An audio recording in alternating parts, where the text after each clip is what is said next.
Hi guys! Welcome to Champ's Japanese Kitchen! So today, we're gonna make one of Japan's most popular dishes, Yakisoba!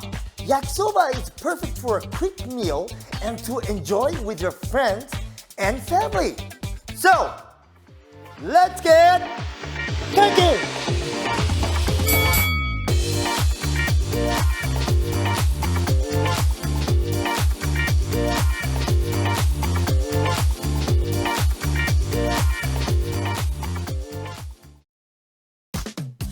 That's right, guys!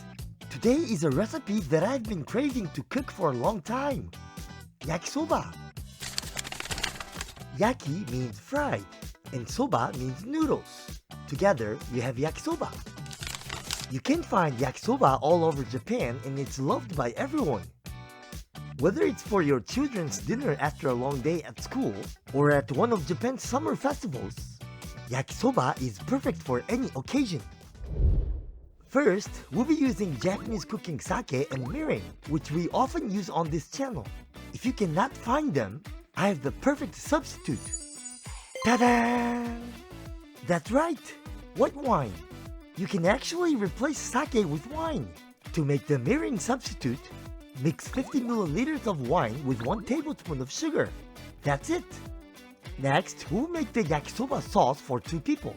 Into a bowl, add 50 milliliters of Worcestershire sauce, 20 milliliters of soy sauce, 20 grams of oyster sauce, 1 tablespoon of Mirin Substitute we made. If you don't want to use mirin, you can also use just 1 teaspoon of sugar.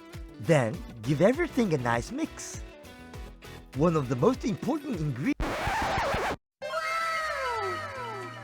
So, you may have seen in my recent videos, a knife is like a chef's hands. It is like a boxer and his gloves. With a great knife comes great responsibility.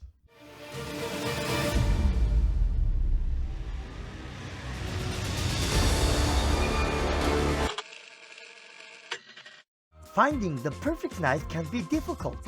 But this knife is not only beautiful to look at but so easy to use. You will have no worries cutting or slicing your way through the toughest of ingredients. Each knife is handcrafted in Japan using Damascus Steel and a black laminated wooden handle. You can even get my logo engraved on the knife. Upgrade your cooking skill to a Champ's level with these amazing knives. There's only limited stock available, so check the link in the description.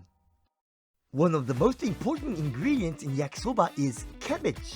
We will use about 50 grams of cabbage and cut it into small bite-sized pieces. Next, we will peel 40 grams of a carrot and cut it into thin pieces like this. Then, cut 50 grams of onions into similar sized pieces. Finally, we will cut 2 grams of ginger and garlic into thin slices. In a frying pan, I will add 1 tablespoon of rice oil, but you can use any oil you have in the kitchen. And on medium heat, add the ginger. Tilt the frying pan like this, so that all the ginger is evenly fried in the oil. Adding the thinly sliced pork and fry until cooked through. Then set aside. In the same frying pan, on medium heat, add some more oil and fry the garlic. As soon as the garlic starts to change color, add in the onion and the carrot. After around 1 minute, add in the cabbage. Keep stirring so that the vegetables do not burn. When the vegetables are cooked to some extent, put them on a plate and set aside. Next, we'll boil the noodles. Sometimes you can fry the noodles straight away, but these noodles are coated in the oil, so we're gonna boil them first. Also, it helps to make the noodles chewier. After boiling for about 30 seconds, drain the water with the colander. Sprinkle with 1 teaspoon of oil and mix well. If you can't find these noodles, I have another great replacement. Ta-da! 1.8mm spaghetti. For 1 liter of water, add 1 tablespoon of salt and baking powder. This will help give the spaghetti a similar texture to the noodles.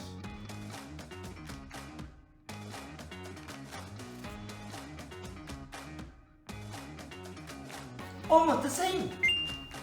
Now that all of our ingredients are ready, it's time to fry our yakisoba. On medium heat, add 1 tablespoon of oil to a frying pan and add in the noodles. With the spatula, press down on the noodles so that you get a nice char and they become a little crispy on the outside. After 2 to 3 minutes, turn it around and repeat. With a pair of chopsticks or tongs, break up the noodles.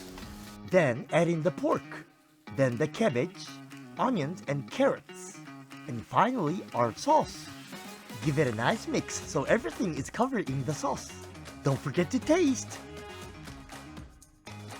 Oishii! The noodles are chewy on the inside and slightly crispy on the outside. The sauce is also the perfect balance of sweetness, saltiness, and umami. Right at the end, add 50 grams of bean sprouts and 50 milliliters of water to help steam the bean sprouts. This will take around 30 seconds. Turn off the heat and let's serve. The final touch is some aonori or dried seaweed for some extra umami.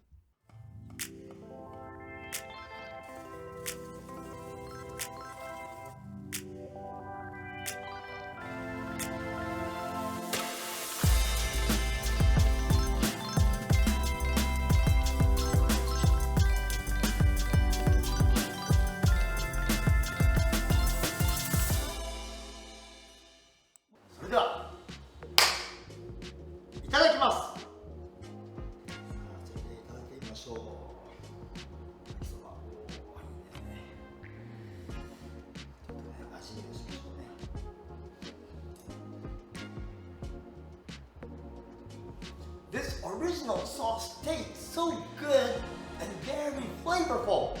Why don't you try to make this yakisoba at your home? Enjoy! So, after we eat, we all say, ごちそうさまでした!